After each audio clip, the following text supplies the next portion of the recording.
Bertemu lagi dengan Ibu di mata pelajaran Bahasa Indonesia. Sebelum pembelajaran dimulai, alangkah baiknya kita membaca doa terlebih dahulu agar kegiatan pembelajaran kita dapat berjalan dengan lancar. Berdoa dimulai. Berdoa selesai. Apakah hari ini ada yang tidak hadir? Hadir semua ya, alhamdulillah. Berarti semuanya siap untuk mengikuti kegiatan pembelajaran. Nah, anak-anak, jika kemarin kita sudah membahas tentang pernyataan-pernyataan umum dan tahapan-tahapan dalam teks prosedur, hari ini kita akan belajar tentang struktur dan aspek kebahasaan dalam teks prosedur. Nah, sebelum Ibu masuk ke materi, Ibu ingin menampilkan sebuah video. Nah, Ibu minta kalian mencermati dan mengamati isi dari video tersebut.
Dari video yang sudah Ibu tampilkan tadi, apakah ada yang masih ingat apa pengertian dari teks prosedur? Ya, jadi teks prosedur adalah teks yang berisi langkah-langkah atau tahapan yang harus dilaksanakan dalam melakukan suatu kegiatan sehingga suatu kegiatan itu dapat terlaksana dengan baik dan berhasil. Apakah ada yang tahu apa saja struktur dalam teks prosedur? Jadi, terdapat 3 struktur dalam teks prosedur.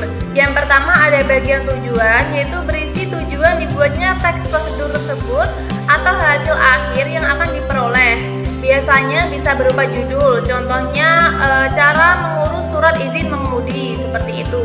Kemudian yang kedua bagian material, yaitu berisi informasi tentang alat atau bahan yang dibutuhkan. Nah, akan tetapi tidak semua teks prosedur terdapat bagian material ini. Biasanya bagian material dapat kita temui dalam sebuah resep masakan. Kemudian yang ketiga ada bagian langkah-langkah, yaitu bagian yang berisikan langkah-langkah yang harus dilakukan demi memperoleh hasil sesuai dengan tujuan teks prosedur. Nah, tahapan ini harus dilakukan secara runtut dan tidak boleh ada tahapan yang terlewat atau tertukar.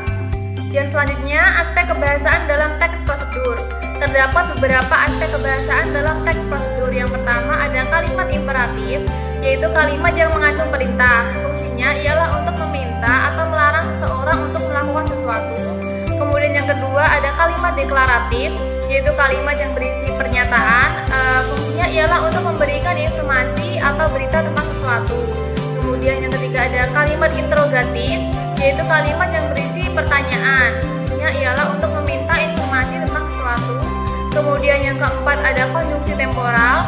Konjungsi temporal ini merupakan kata penghubung yang berhubungan secara kronologis dengan waktu dan kejadian dari kedua peristiwa yang memiliki keterkaitan.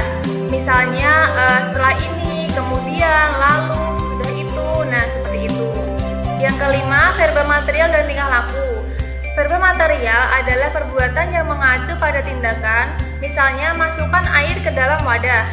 Sedangkan verba tingkah laku adalah perbuatan yang mengacu pada tindakan berdasarkan ungkapan. Misalnya, tunggu kira-kira 5 menit. Kemudian yang keenam ada partisipan manusia.